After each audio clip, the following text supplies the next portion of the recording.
Hello and welcome to the Final Bell, the official Geelong Cats podcast brought to you by Panther Tyres, as we are each and every week.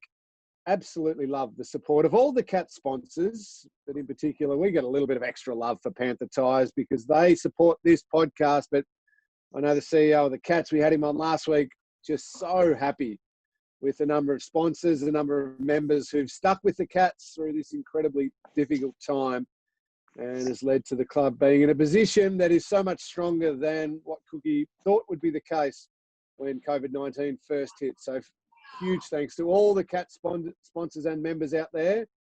As I said, a little extra love for Panther Tyres and the support of this podcast. I am joined, as I am each and every single week, by Scotty Gullan and Mathew Stokes. Stokesy, hello. Hello, Cameron.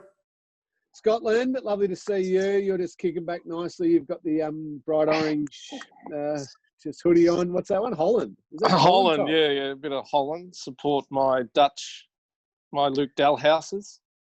Very nice. We are on Zoom as well for anyone who wants to watch us. Not that I recommend watching us. We're really not that exciting. I didn't realise we were getting watched, Cameron, till last week. You're always being watched, Scotty. Big brother is always watching. I will behave today. Come on, you'd be a George Orwell fan, wouldn't you? Did you ever read 1984? No. In your uni days? No, I didn't go to uni. Overrated. Oh, no, but I love Deakin. It's a wonderful place. God, nice save by you, Scotland. Very nice save. We're going to talk all things footy as we do every week after the, soaking wet win from the Cats against Fremantle, a big game against West Coast coming up. We're going to be chatting with John Mirisch. I hope I pronounced that right, Scotland, because he's the mayor. He's the mayor of Beverly Hills, and we have some eclectic guests on our podcast. And you wonder why the mayor of Beverly Hills would be on. He is a massive Cats fan. Oh, loves the Cats. So very excited about this. And an interesting background too. Big in the movies, Scotty. So if you've got any, or Stokes, you got any movie questions you want to ask him, fire them at John, please. We're going to get to your questions as we do. And we're going to look to that game, as I mentioned, Saturday night against the West Coast Eagles. But let's go straight to the win against the Fremantle Dockers. We were on a text thread, the three of us. I cut out of that text thread around about halfway through the third quarter because I went to bed. It was a very slow and... how do I put this politely, Stokes? It was a solid win because they just had to win in shocking conditions, but it wasn't much of a spectacle. No, Cameron. The conditions were awful, but you can only play in the conditions that you've been given and the team that you're playing. So I think to come away with a win is what we needed, especially coming up to this block of 4 games we're about to embark in. But I mean, yeah, I'm with you. They're games that you don't want to play in and you don't want to watch because it didn't look very nice at all, Cameron. No, I have watched it on replay. I did. The kids and I sat down to watch it before school the next day. I'm not sure that's the right prep for school for the boys, sitting down and watching a game of footy, but I wanted to watch the last quarter. Can we get to the biggest highlight of the whole thing straight away, Scotty? Well, Nakai Cockatoo didn't play. No, number 45, just slotting them from... Bradley Close. Yes. What do you do? Your man.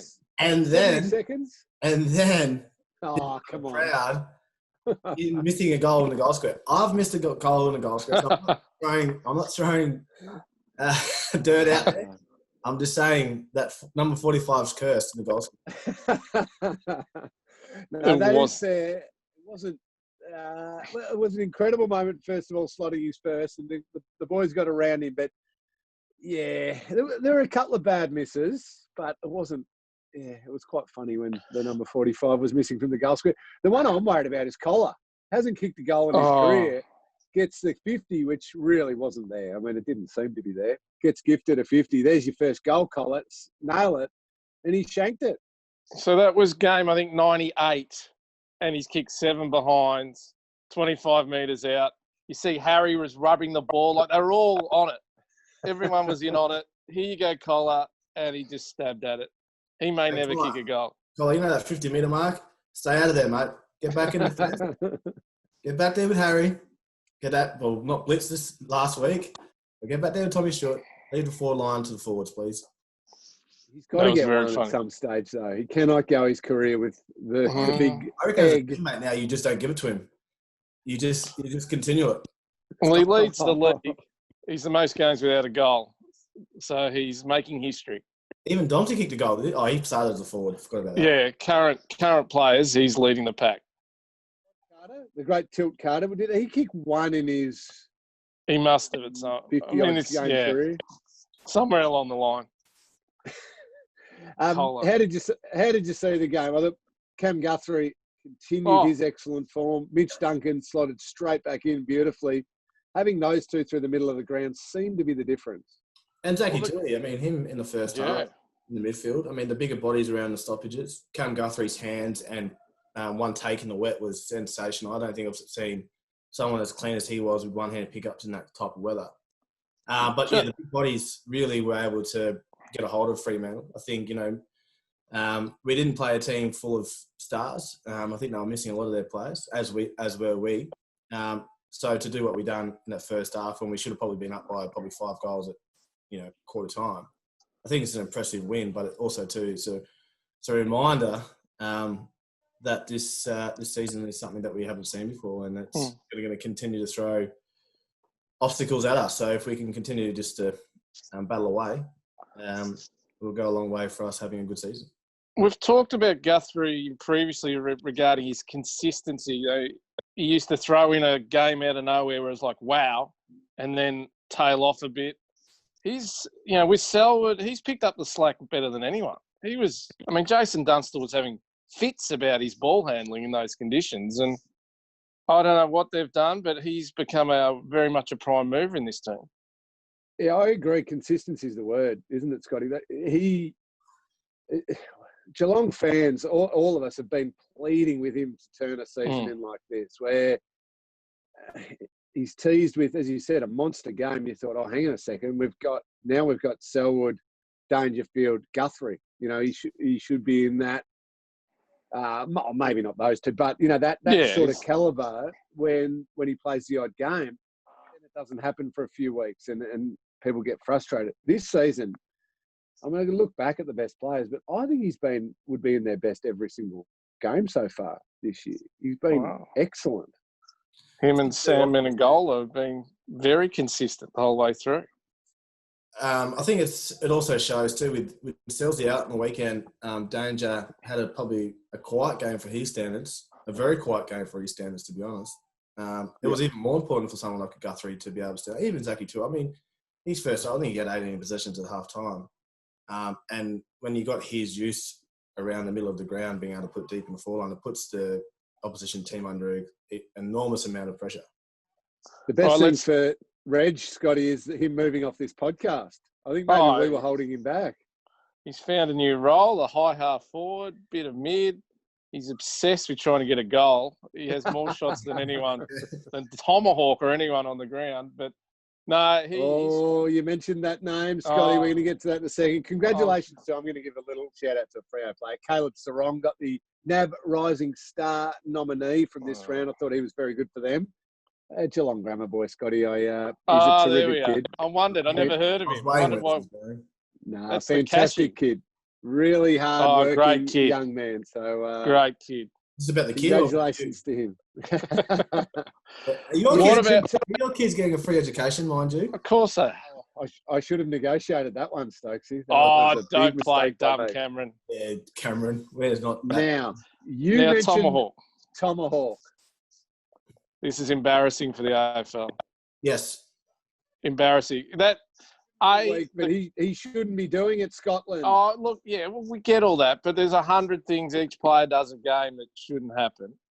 Is there enough force to constitute a strike? Clearly not. Intentional, you can argue. I think they will argue it was more careless.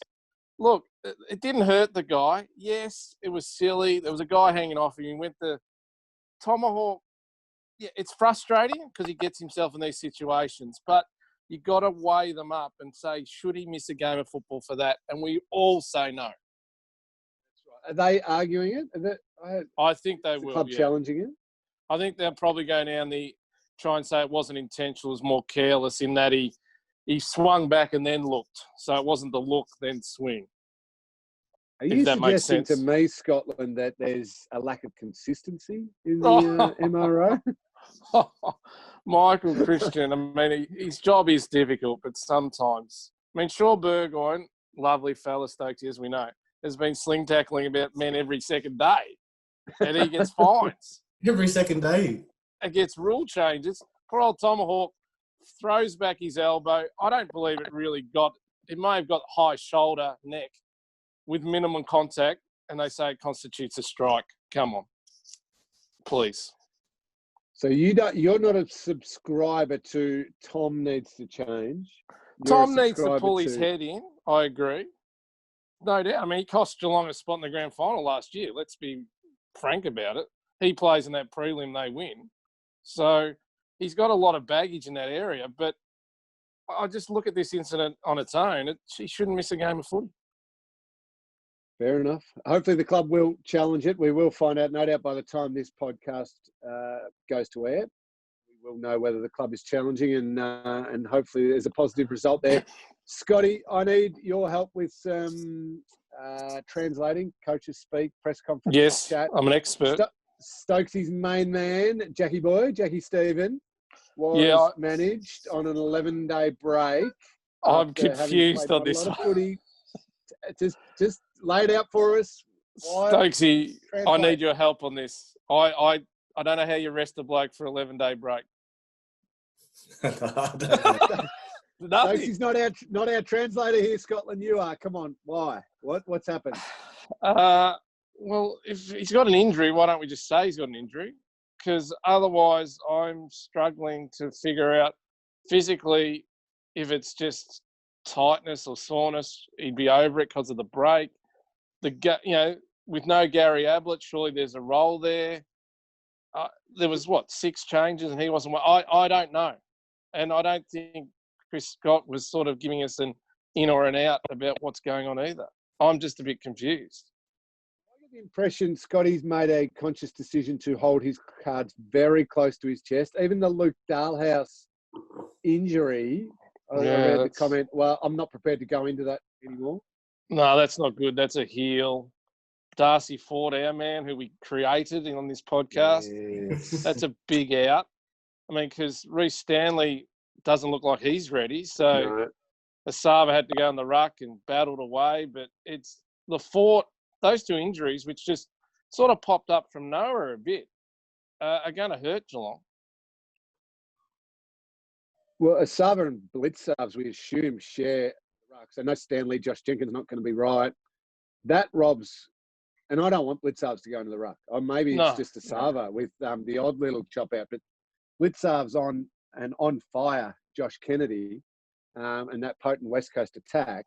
Blitz has to play predominantly back for me, but he may be required to rest Sav.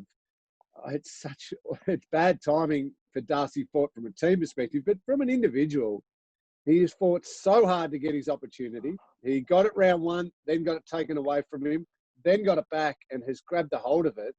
And now this injury could have him out for. So we say 3 weeks, but 3 weeks can actually equal 5 games at the moment. And it's a foot. There's as we know, feet are an issue for big guys. Yeah, he'll miss all this patch, definitely, this 30 games in 20 days or whatever.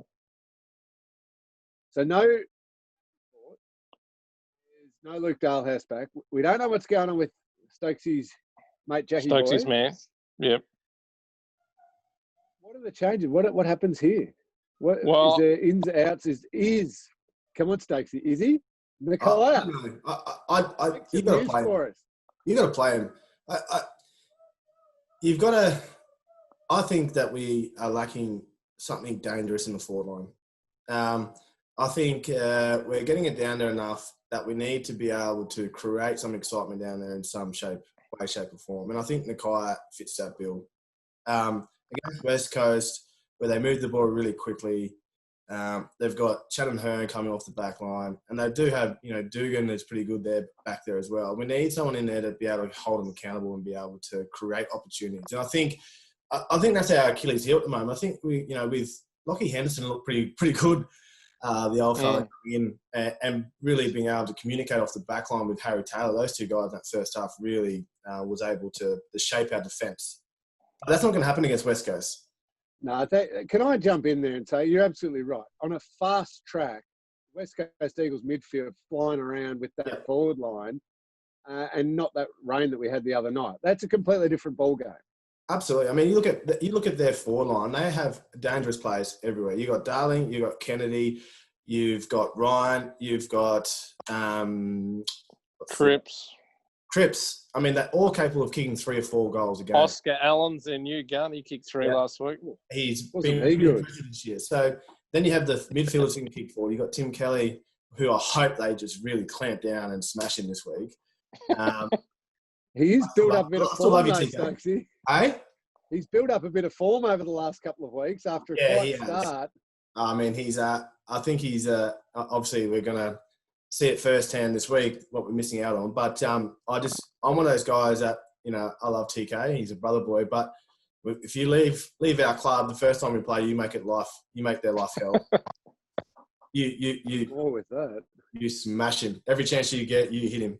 I don't know if we have the players that be able to do that, but I think it's really important that we do. But yeah, like you said, Ling, their midfielders kick goals, and then they've got a pretty dangerous half back line. And with that, I thought Elliot Yo getting off last night. Oh, conspiracy. Isn't he's a superb footballer. Absolutely. Elliot Yo, absolutely brilliant. Did my man do enough, Scott? Oh, I was going to say, I'm surprised it hasn't been brought up. In our text exchange, I might have said I hadn't seen Chuka for the first quarter, and you quickly sent me some stats that apparently touched the ball a bit. He got very offended, didn't he? He did. He wasn't happy about that. I mean, him and Mundy was a good matchup. He didn't catch my eye enough to say, wow, but solid contributor. Big body. They probably need it against West Coast. I don't want him to come in and out. There you go. I don't want it to be in one week, out the other. So you're just sitting on the fence there? No, I'm saying he didn't set the world on fire, Chuka, but you got to give the kid a couple. Ridiculous world that we live in, where we want every draftee to be Matty Rowell and have 3 best on grounds in a row and get 9 Brownlow votes. It's okay to not set the world on fire from game number 1. You can build and you can be a contributor. Christian Petrarca's only playing really top quality football now in game number 90. Charlie Constable had 19 disposals, 5 tackles. Did he? I thought Fogarty looked better. Fogarty looked very nice. I know he might not have had many touches, but what he did, I liked. Yeah. I really like. I always get this. Is it Fogarty? Fogarty. Oh, Fogarty. Yeah, and no, but you're right, Scotty. And his nickname's Fogs because I always there you go. That one Fogarty. Fogarty. I agree. I like him. Brandon Parfitt. Again, good. 17 touches, 7 tackles, just a hard body, clever body around there. But it's okay that Chuka, Fogarty, and these types of players don't come in and get 10 best on grounds in a row. But they're the ones who I want to see play. Now I know when Selwood and Ablett and all that come back, they may get squeezed again. But that's okay. Play them as many games as you can now and build and balance between getting games into them and still being right there in the window of having a shot at a premiership. What are your thoughts processes on the fact that we had 6 changes? Obviously, we brought a Closey back, bringing in for his first game, which I think he handled himself very well. Fogues came back in, obviously, with a long run of injuries. But then the Henderson, the role coming in, I mean, there was a perfect opportunity, I felt, that to play a Nathan Kruger. But we were missing a bit of experience, but we had Harry Taylor down in the back line as well. So do we start to blood our younger kids and give them that, like you're saying, that option to be able to play a game? Like with Hendo, I'm kind of like, he deserves it because I've watched him firsthand train. He trains his butt off. And he also is a very good clubman. But at the same time, he's not going to be there next year. So is he there for a safety blanket if Harry or Blitz has to go full time in there and Collar is injured, instead of it being a place where he takes the younger kid's spot? Yeah, I think it's a really good point, Stokesy. I'd be more on the side of I've got my younger players, my inexperienced players, getting games into them. May only throughout this season, shortened season, they're in the window of a shot at a premiership because they're a good football team. So you may only get 4 chances to play Kruger this year. Give him those 4 games. Don't give them to him. He's got to earn them, but get him those 4 games. Get Constable 5 or 6 games. Get Fogarty 6 games. As part of a churn of players that still is playing good football. And then the pointy end, it gets squashed down a bit. And they may not be there. Finals. Still got half a dozen games into them in a 17-game season. But that's the direction I'd be going. Yeah, 4 games in 14 days. Harry Taylor can't play all them, and there's about probably half a dozen of them who can't. So Kruger has to get a gig. Might not be against the Eagles, definitely against North or one of those games. It just makes common sense. Unfortunately, Stokesy, for Kruger's sake at the moment, the ruck situation might hurt him in that Blitz has to play ruck, which robs your number one key defender, your experienced player down there, and your gun, which makes the coaches nervous and say, okay, well, a Harry and a Henderson might just be those experienced players while we're getting robbed of blitz halves. Can he play forward too, though? Yeah. Freddie? Definitely can. But I think if you're throwing Cockatoo forward, you probably don't throw Cockatoo and Kruger forward, Stokes. Is that fair? I think they're tall option. Tall and a battering machine. We just put in Cocky in there to hurt people. That's what he does. He can go What if the Hawkins suspension stays? Well, then he's got to play for. Yeah, true. That could be a great opportunity. And Asava's going to play in the ruck. Yeah, you need a big body. After you bashed him, Scotty, but how, which one?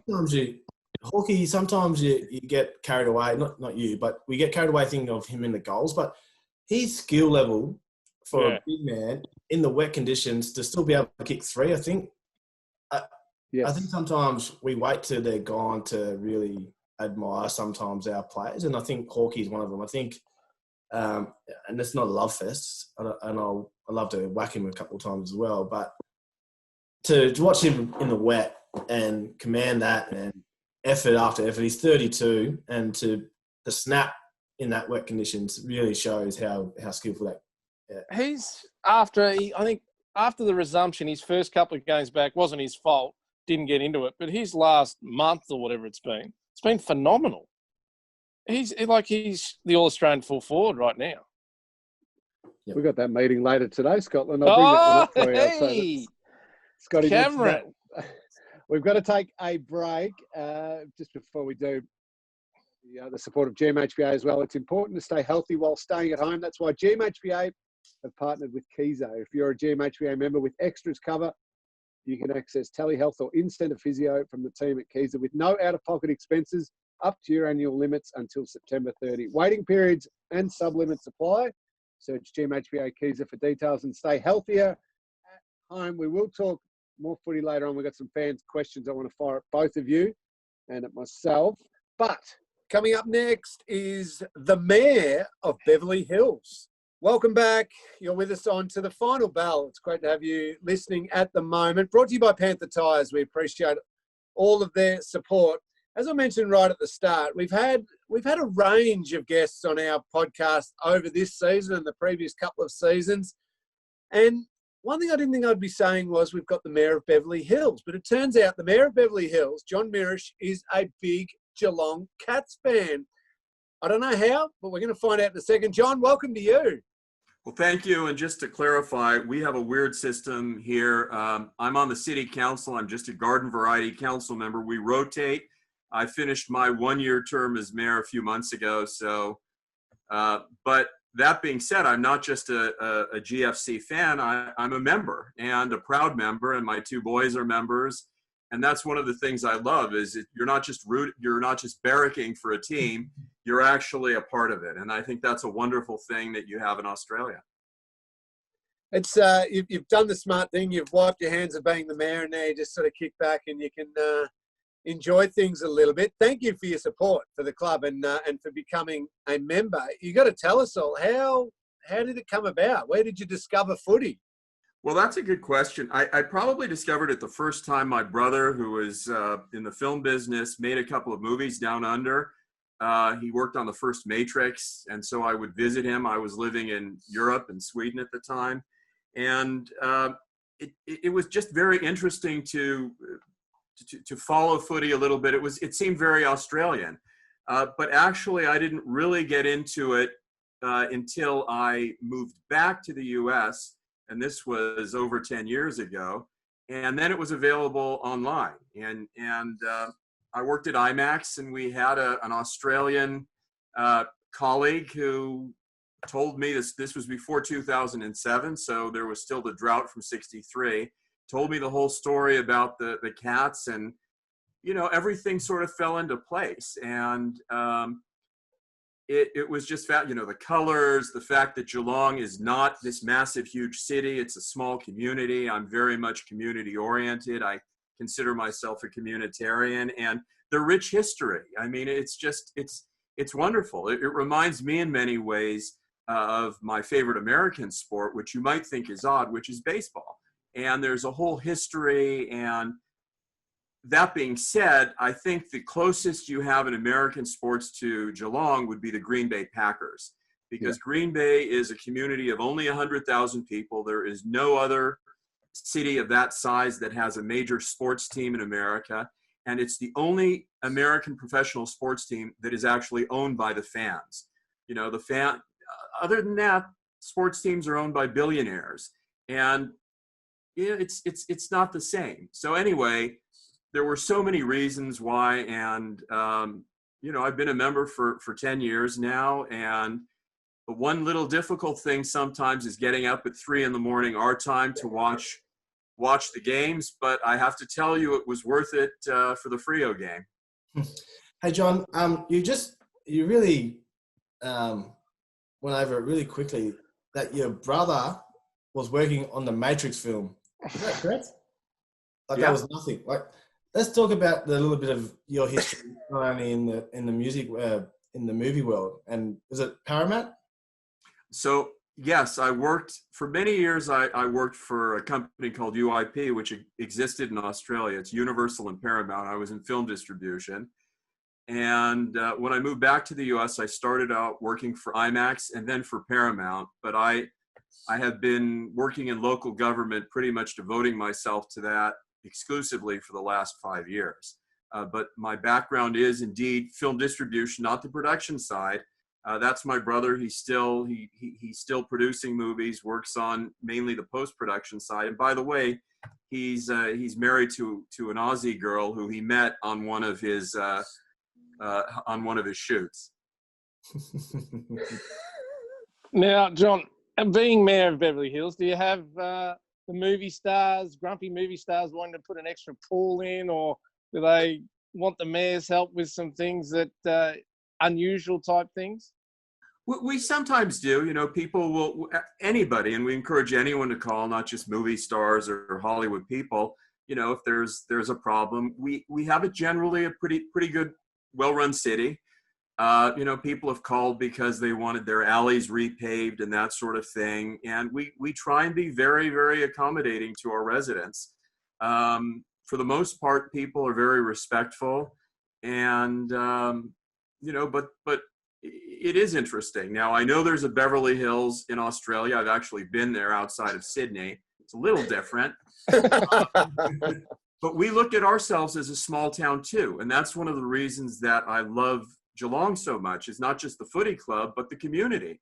It's a community where people feel connected. There's not 6 degrees of separation. There's maybe 1.5 degrees. People know each other, and they go back here, and there's family histories here. And yes, some of them are in the movie industry, and some of them you've heard of, and you recognize. You'll sometimes see a movie star on the street. Not that much these days, but it's really at its essence a small town and a community, and that's one of the things that I love so much about it. John, a number of the players, both current and former players, listen to this podcast religiously, we'd like to think. Maybe not quite that much, but so many of them are into their American sport. Now, we've managed to get AFL football rolling, and they're going along nicely. The Cats sitting in third position on the ladder. Baseball have got to restart. Basketball, NBA is about to kick off again. I think everybody's very excited about that. And hopefully, just around the corner is NFL. Right. Is it all going to keep going? Just put some of our players' minds at ease that the NBA especially is going to get going. Especially those who do fantasy sports, right? Yes. Well, I'm a little bit skeptical about college football, which I know nobody does fantasy sports. I have a feeling that might not go off. Look, it's much more difficult to put an NFL gridiron team in a bubble with all of those players. I'm a little bit skeptical. Obviously, there's a lot of money at stake, so they're going to do their best. I'm concerned more immediately with both baseball and basketball.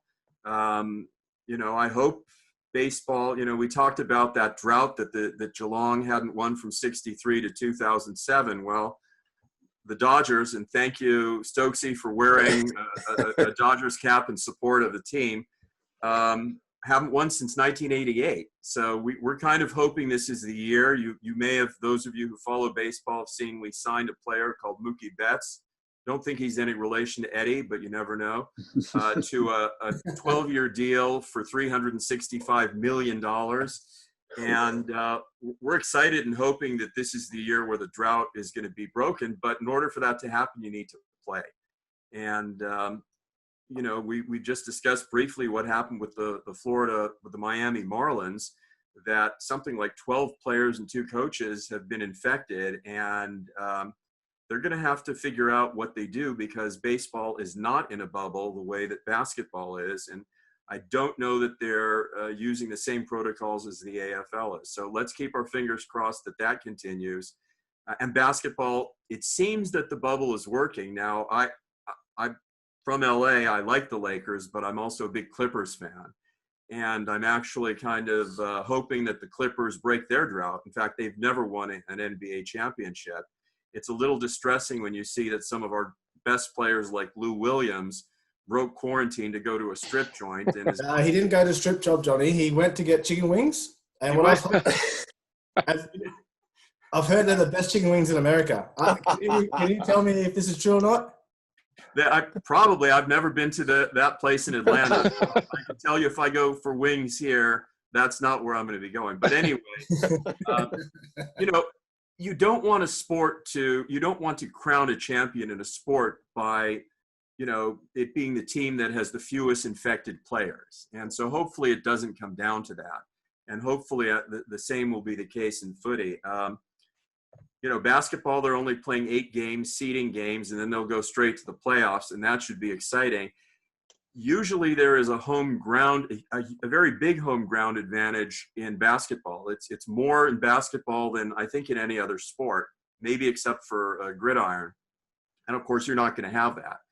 Everyone's in Orlando. But that being said, I'm excited to have basketball come back. The Clippers completely rebuilt their team this year.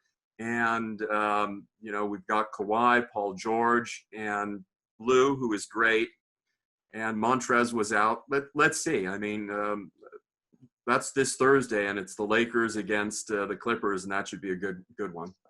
Hey, John, Johnny, what about What about the AFL reach over there, John? I mean, we live in this small bubble that, the AFL rules our world, and we've got you, thankfully, involved. But the greater American people, is it seeping in? Could there be a game there one day? There should be, because let's face it. I mean, to me, baseball is an amazing game, but so is footy. Footy is one of the most glorious games ever created. It's exciting. There's a drama to it. There is a flow to it. There, all of these things that and you take for granted and you grow up with. I see a couple of challenges here. Now, of course, now would be the time before these other sports started to get people into footy. And I understand that, you've watched Pat McAfee and that sort of thing. And the question is that just because there's nothing else there? It shouldn't be. When you know the game, when you follow the intricacies of it, when you follow all of it, it's as thrilling as any other sport that exists. There are a couple of challenges here. One is, and when I was in Australia, it was 7 years ago, believe it or not, and went down and watched a bunch of matches in Melbourne, but also came to KP. I was trying to talk to people about getting an Auskick program going here, because one of the reasons soccer has become so popular in the US, it's a fairly, if you ask me, dull sport compared to footy and some of our other sports, but kids play it. I mean, AYSO is extremely popular here. So I think getting an Auskick program here would be very important. You teach kids to play it. I have a 13-year-old. He's basically the only one who, he's been following footy since he was a kid. I wish we had had a league. He would have played in it. I mean, the best we can do now is we'll go to a park and do a kick to kick. And, I tell him how important it is to kick with, he's a right-hander, to kick with his left foot and to do all of that. So unfortunately, he's not going to be the first American footy player for Geelong because he hasn't grown up with it. So I think it would be very important to establish an Auskick program. I believe I spoke with someone from AFL. I think his name may have been Tony Woods, about, who's an international development person, about, hey, let's see if we can get together an Auskick program. I mentioned it to Eddie McGuire, who was here a few months ago for the G'day USA Gala, and that would be great. The big problem I see with footy, with establishing it here, and I know there have been people over from GFC a couple of years ago looking about maybe even doing a game for points in Southern California, which would be wonderful. I'm sure you probably remember, you may have been there when the Dodgers and Clayton Kershaw played in Australia to open up the American baseball season a few years ago. That would be thrilling. The problem is, where can you play footy on any of our sports fields? The dimensions simply aren't there. I mean, you look at our American gridiron stadiums and they're too narrow. Even if you were to try and find a place that was a bit narrow like KP as opposed to the MCG, I don't think any of these stadiums could accommodate it. You've got a new SoFi Stadium where the Rams and the Chargers are going to play. You've got the Rose Bowl. You've got the Coliseum. You've got other places where people play soccer. Now, the question is, could you develop a sort of scaled down version for American fields, for the field spaces that we have, without compromising the integrity of the game? There definitely are fields and parks where you can play, and there's a footy club here called the LA Dragons. It's mainly expat Australians. But if we're talking about involving fans and having places where people can sit in large crowds, we don't play cricket here. And so we don't have cricket pitches, and that I think is the big problem. You're the boss of Hollywood, so surely you But getting back to our team, the Dodgers, we pay the most money. We've got the best owners, but why can't we win? Because I look every year, we've got the best players, we always get the best signings, and be careful, Scotty's a Boston man. Correct. Red Sox. That's okay. We took Mookie Betts, so yeah. So why can't they win the championship? It's funny because for years people talked about in Boston before they won in 2000, I think 6 or 4, the curse of the Bambino, and it was Babe Ruth. And the Cubs hadn't won for 108 years, and God forbid we should be in that situation. Look, I was at the Game 7 of the World Series in 2017, which was heartbreaking. As it turns out, you probably know, the Astros were cheating. So we may very well have won that one. I think we're close, and it's a good question. What led to the drought from 63 to 2007? I hope this is going to be the year. I think we have good pitching. We have an amazing lineup. They're fiddling around with a few things, which, as a traditionalist, I'm not a fan of, like the designated hitter in the NL. We'll see. This is a very unusual season. Against Boston, when we lost a couple years ago, that game turned on. There was a game where Yasiel Puig hit a home run. I think it was game 4, and it would have tied up the series, and their bullpen melted down. And so I look at the problem specifically in the last couple of years, and it was also in 2017. I was also at game 2 when Kenley Jansen, our closer, gave up 2 home runs. A closer is supposed to close a game. So I think we had issues with our bullpen. I think those have been addressed. But as you know, it's the same in footy. On any given it's not Sunday, but on any given day, there is a, the teams are fairly close to each other. I think the Dodgers, they just lost 2 games straight to the Giants, who are not very good. So the question is, are they underachieving? And there may have been something about that. Are they taking something for granted? I'm sure this year with, we've got Cody Bellinger and Mookie Betts that, they'll pick it up, and I think they'll be okay. But it's a good question. And as said, it's heartbreaking for those of us who, as we say, bleed Dodger blue. Stokesy, I'm not going to let you sit here and just talk baseball for the next hour with John. And once borders reopen and international travel is allowed, John, no doubt you'll hopefully get out for a game. Stokesy and I are free to come and run a couple of Auskick clinics with Beverly Hills anytime you need us. We would love to have you or anybody. And I have to tell you, we've, I've hosted and visited here. Cam, Zach, and Ben Guthrie have been here with their folks, and it was lovely to show them around Beverly Hills. It's a small, walkable town. You all are welcome and would love to see you here. And again, maybe we can figure out ways that there could actually be, I'd love to see the AFL expand. I think we need to just figure out a way, and maybe Scott, you have some ideas about this too, having been here. How do we figure out stadiums here where we can actually play real footy? That's the big issue, isn't it? We need a lot of help on that front. Yeah, I think that's the challenge.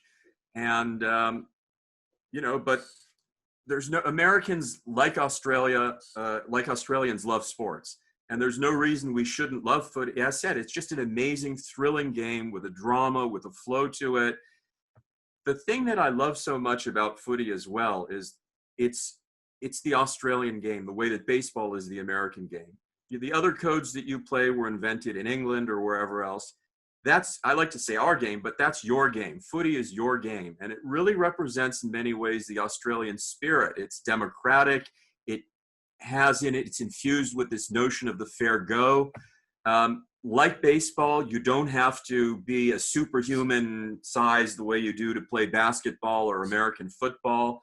You can be, Mookie Betts is shorter than I am. I mean, so in theory, we can all play it the way that in footy, yes, you have a Mason Cox and that sort of thing, but you don't have to be 6'10" or 7 feet. You can be a regular size, and you can be Stokesy, John. be any of you.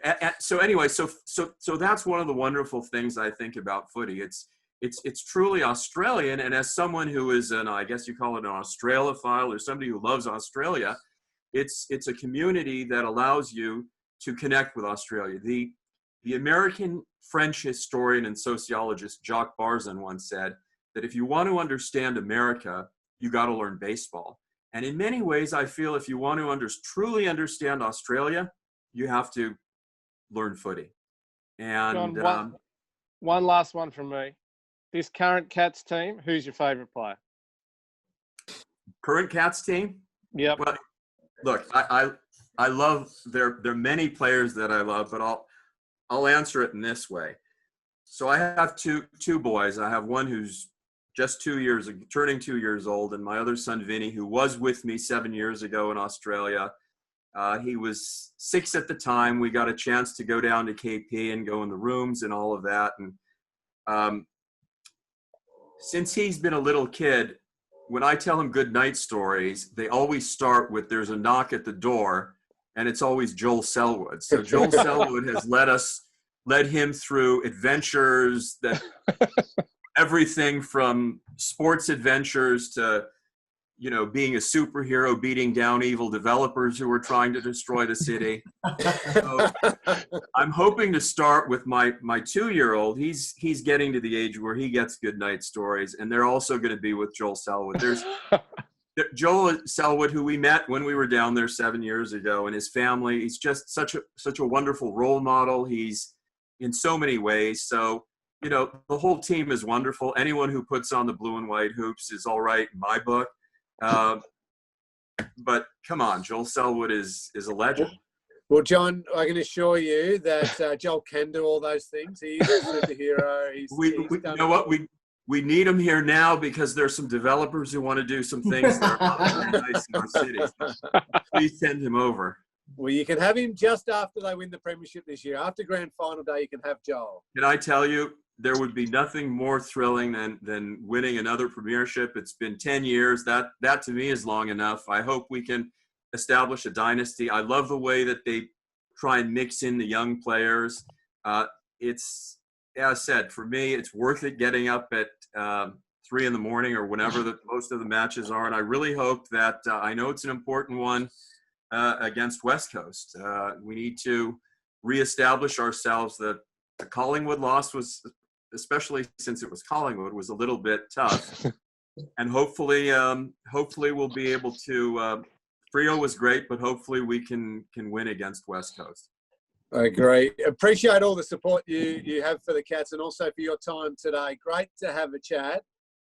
Good luck with everything over there, all the challenges that are going on right across the world, but obviously in Beverly Hills as well. Hopefully we do get some American sport because Stokes and I and Scotty absolutely love watching it, but hopefully the Cats continue winning and bring a smile to your face at 3 o'clock in the morning.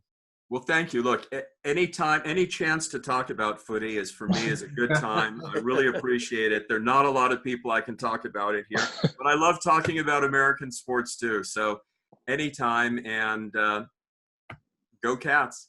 Very well said. Big thanks to John Mirisch there. We're going to be back just after the break. We'll get to your questions in just a second. Welcome back.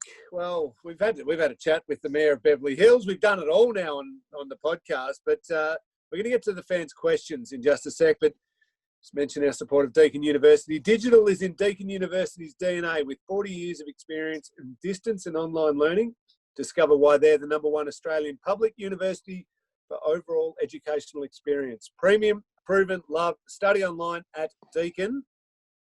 I must apologise again for any sound issues in this podcast. We are doing it via Zoom and having a few little headaches with headphones and trying a few things. I think next week we're going to get it all sorted and get back together, Stokesy and Scotty. I think we're going to do it back in person. We might even find a little venue where we can all be in the one room, and I know we enjoy that much more. Let's get to these questions before the Cats play West Coast Eagles this Saturday night. Massive game of football coming up, and we know that how important it is to keep winning, but it will be a great game of football against a team that's starting to build 3rd versus 5th on Saturday night. Righto, this one's for you. Oh, actually, yeah, no, Stacey, you were playing then. This one's from Andy. Fellas, with Tom Hawkins losing his shorts on Monday night, can we relive the Corey Enright moment? You remember that one, Stacey? Yes. Was that 2007? Was it 07? 07, I reckon. Yeah, I can't remember, but he just looked so good without the shorts on, like Borry. And he got a kick. Didn't even phase him. No, he just kept playing. Not a worry in the world. I'm racking my brain. That was the night when there were a couple of ground invaders. Yep. A couple of young ladies. Oh. Who ran out in underwear. And it stopped the entire game. They were, all 36 players on the field just stopped for a second, as it wasn't quite the same as, what was it, Helen D'Amico in the grand final, Scotty, but there's a moment where all of us are looking around going, is that really happening? Where was this, MCG? No, at the Gabba. Oh, the Gabba. Yeah, so I think that one, I think it was the same night. Anyway, that's what I remember from that game, not so much Borry running around without his shorts on. Got a bit flustered talking about that, didn't he, Scotty? Yeah. Have we got an explanation on why the Tomahawk decided to throw his shorts into the crowd?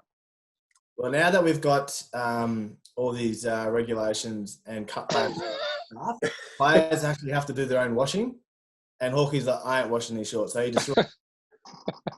Give me some new ones. And actually, just breaking news. I know it won't be breaking news by the time our listeners listen to it. They will have already heard this, but confirming the club is challenging the Tom Hawkins suspension, which doesn't come as a surprise. But anyway, that will play out, and no doubt, fingers crossed, Tommy Hawkins is playing on Saturday night against the Eagles. Righto, this one is from Cameron, not me, but Cameron. Who will be the surprise packet for the Cats over the coming month of football? Do you want to go out on a limb and say Nathan Kruger, Stokesy? I think he will be. I actually going to say Nakai Cockatoo. Yes. I think he's waited a long time for this. He's had a lot of heartbreak over a long period of time now with his injuries. I feel like he's obviously got it together. He's happy in life. He's enjoying life, obviously expecting a baby. And I think he'll be relishing time in hubs. I think he'll probably be annoying a lot of people in the hub. But I'm really looking forward to seeing him out there smiling. And I think he's going to play some good buddy footy. So I think him and Krugs will probably be the two guys over the next month I'll be looking at to have a real impact with our club. Just close play. Oh, close. Sorry, just close play again. Yeah, cool. While Atkins is still out, Close plays that role, and Dalhouse, I'm going to go with the Fogarty line. I think, he's very highly regarded. It's been a couple of years. He was no-show last year, wasn't it? But the year before he showed a little bit. Yeah. I think he might remind us that he's a pretty elite player. Yeah, that's sort of where I'm feeling. I'm hoping Nakai Cockatoo turns it on, of course, but I show too much love for Cocky at times, so I'll maybe go to the Fogs bandwagon here, Scotty. I reckon he could have a really good month of footy. Hopefully that is the case for both those players. Emma asks, what's the biggest close call or near miss you had injury-wise? I was lucky, Stokesy. I did a medial ligament in the 08 grand final halfway through, but that repaired really well. That's obviously not as big a concern as the ACL and the PCL. Did you ever have any where something got bent the wrong way and you escaped a bad one? The 07 granny when I popped my kneecap out, that was probably solid. That was pretty solid. The injections were pretty nice to be able to get back out there and play, and then obviously had the whole off season to get it right. And then probably at the end of 08 when I had the groin, that stuffed me around for about 2 years, I reckon. So, but like you, Ling, I was pretty lucky apart from those two injuries. Scotty, last one for you. This one's from Jake. What are your tips to get your foot in the door as a sports journalist? Oh, don't do it, Jake. Don't do it. It's all changed now. I'd try and write as much stuff for your local paper. Online is all the go now, so I'd be knocking on doors, sending in as much stuff as possible. It's the only way to get in, get people to know who you are and like you. And once you get in, you get rid of the likes of Scotty Gullan, and we'll all be happy there, Jake. And Jake, go to Deakin Uni because they're wonderful people. Very good. We better leave it there. We've had another good fun podcast, guys. Thank you both, Scotty and Stokesy. The game's Saturday night, 8:10 p.m. over there in Perth. Should be in front of a big crowd. The Cats taking on the West Coast Eagles. 3rd versus 5th. We will be back next week and hopefully celebrating a big Cats win before, Footy Frenzy starts tonight. 33 games in 20 days. Bye for now.